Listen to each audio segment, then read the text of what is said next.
James 1:19, Wherefore, my beloved brethren, let every man be swift to hear, slow to speak, slow to wrath.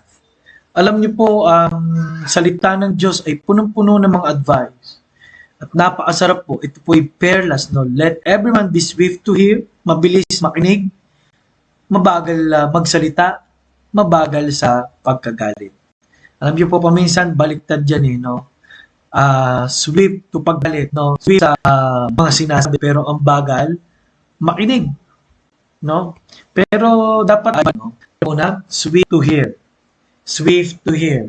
Bakit po? In Proverbs chapter 3, in any part of the whole book of Proverbs, sabi niya, hear the instruction of a father and attend to know understanding, for length and long life. Kaya mahalagang pakikisalita. May po kasi sa Bible ay, in the of counselors, there is safety. Ang nasabi po ng Bible, swift to hear. Practically po, ang mga bagay-bagay, nagiging malabo pagka na gumon tayo ng emosyon. Hindi natin inintindi what is the truth, what is this all about, ano po. But when we hear things, when we talk about things and we hear and we try to listen, dun po nagkaaroon ng mas malinaw na pagkakataon. Slow to speak, kasi po, ang emotion pagka sumambulat, we are very fast to speak. A soft answer or slow and with true intention of speaking, no, blessing to others in speaking. He that is slow to wrath, ano po, ang sabi po ng Bible na yung maingat sa mga sinasabi po, ano, ay napakainam, no? Slow to speak, no? Slow to speak. Okay? A soft answer turneth away wrath, but grievous words stir up anger. Book of Proverbs po yan. Basahin po natin. Slow to speak.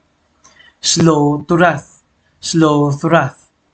Pagka po meron tayong talagang maganda pa minsan, manalangin muna, mag-isip muna, magbigay muna ng time. Kasi pagka tayo magagalitin, pagka lalo yung pride na trigger, naku po, marami po tayong masisirang relasyon, pagkakataon, at marami po masisira sa ating patuto.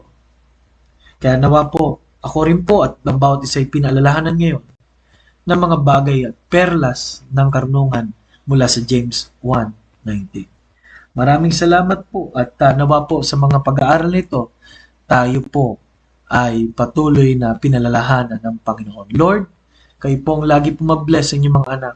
Ang mga aral na ito ay common na sa marami, pero Lord, thank you for reminding us. Thank you for taking care of us by your word, by your power, and with your grace. Maraming salamat po. Ito po ay aming samo at dalangin sa pangalan po ni Jesus. Amen.